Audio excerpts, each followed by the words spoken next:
बच्चों, कैसे हो आप सब। अब अपन आते हैं बहुपद, एक्सरसाइज नंबर 3। चलो कुछ बेसिक सीखते हैं इसके बारे में आज। बेसिक क्या है इसका? पहली चीज, बहुपद का मानक समीकरण। बहुपद का मानक समीकरण होता क्या है? देखिए, बहुपद में दो चीजें होती हैं। एक होती हैं चर राशियां और एक होती हैं अचर राशियां। ठीक है, चर और अचर दोनों के साथ मिलकर क्या बनता है? बहुपद बनता है। ठीक है। अच्छा, अब बहुपद बनता है, बहुपद में भी अपने पास किस तरीके से बन सकता है? दो तीन चीज आपने सुना है कि एक द्विचर, एक द्विपद, एक द्विघात। इन तीन वर्डों में अंतर क्या है? तीन शब्दों में अंतर यह है कि इसमें तो दो चर विद्यमान होंगे, जैसे मान के चलो x y, p q, y z, etc, है ना। द्विपद का मतलब है उसमें दो पद होंगे, जैसे मैं लिख देता हूं एक्स स्क्वायर प्लस 9। कितने पद हैं? दो पद हैं। तो इस चीज को अपन क्या कहेंगे? द्विपद। दो घात, जिसकी द्विघात का मतलब है जिसकी अधिकतम घात 2 हो, जैसे x square plus 3x plus 2। अधिकतम घात कितनी है एक्स की? 2 है। तो यह कैसा समीकरण है? द्विघात। द्विपद, द्विघात, द्विचर। ठीक है। अब आते हैं अपन, जैसे इसमें सिर्फ दो पद थे, अगर 3 पद होते तो उसको क्या कहते हैं?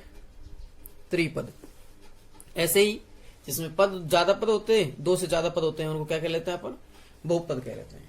देखो, बहुपद का मानक समीकरण क्या है? जैसे मान के चलो अपने पास ये है, मैं 4 घात से स्टार्ट कर देता हूं।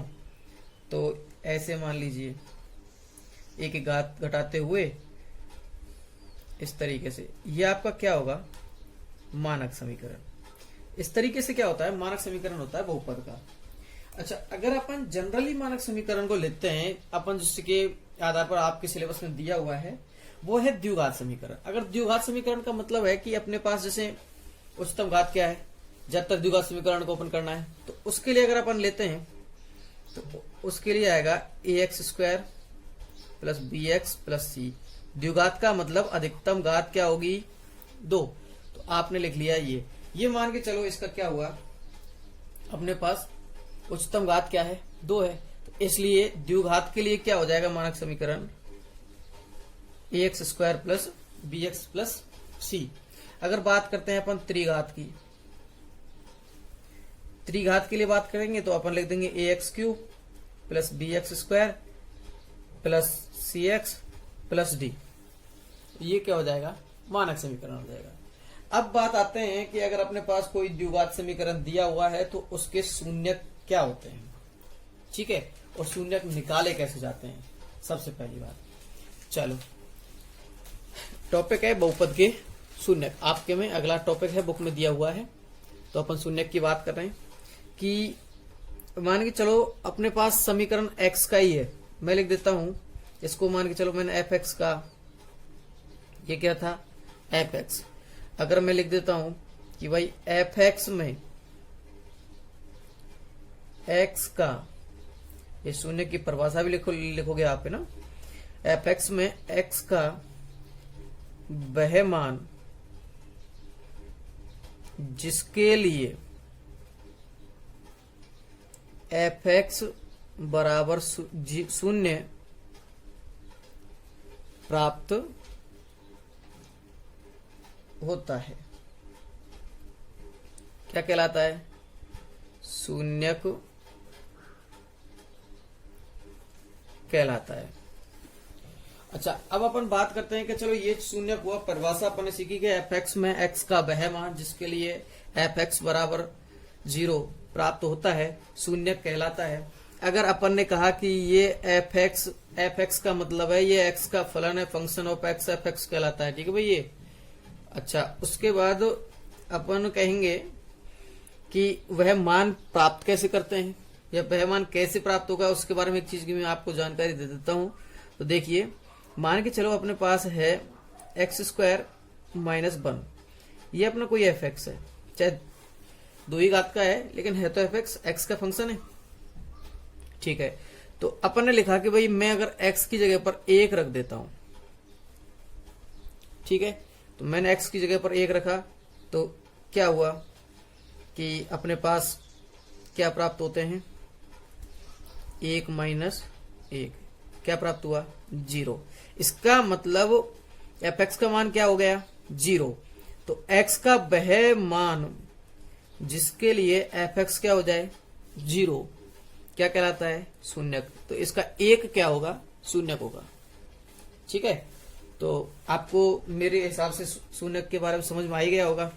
चलो आगे चलते हैं कि अब जब फंक्शन ये है, मैं लिख रहा हूं एफ एक्स बराबर a x square plus b x plus c, तो अपन जनरली मानेंगे, माना इसके शून्यक क्या होंगे, अल्फा बीटा होंगे। जो भी शून्यक प्राप्त होंगे अपन उनको अल्फा बीटा के रूप में लिख लेंगे।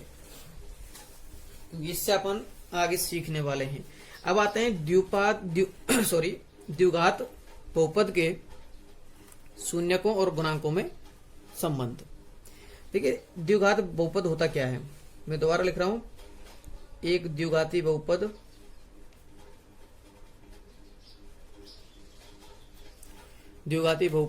जो अपन ऊपर लिखा है वही लिख रहा हूं, मैंने लिख दिया a x square plus b x plus सी।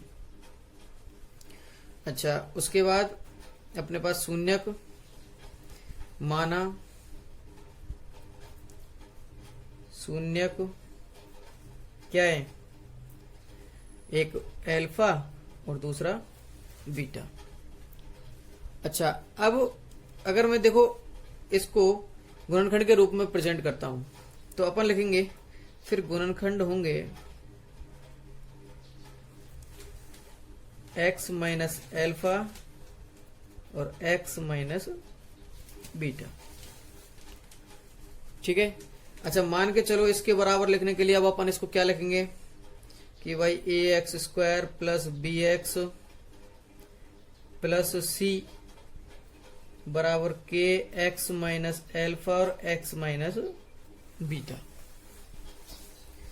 अपन को अब सीखने को मिलेगा यहां से कि मैं इसको लिख रहा हूं a x square plus b x plus c बराबर, के को मैंने बाहर रहने दिया, एक्स का गुना एक्स से किया क्या आया, एक्स स्क्वायर, एक्स का गुना बीटा से किया तो माइनस बीटा एक्स, एल्फा का गुना एक्स से किया माइनस एल्फा एक्स, एल्फा गुना बीटा से किया तो प्लस एल्फा बीटा।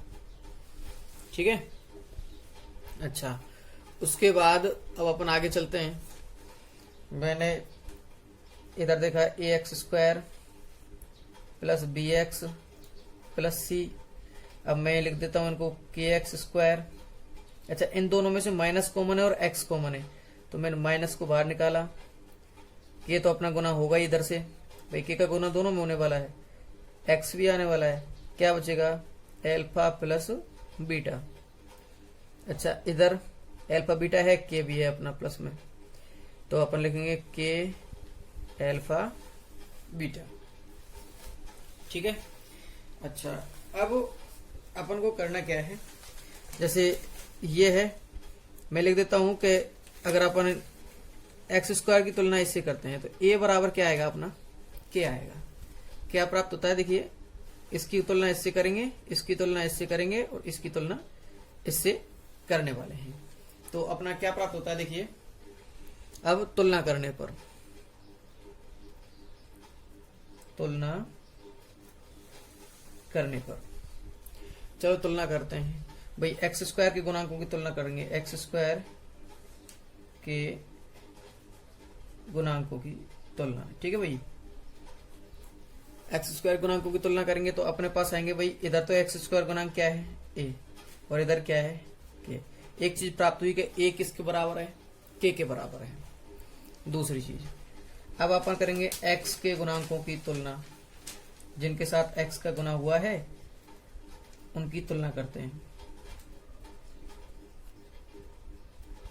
एक्स के गुणांकों की तुलना किया अपन ने, तो तुलना करने पर क्या प्राप्त होता है, इधर तो b है x के साथ और इधर क्या है minus k alpha plus beta ये है।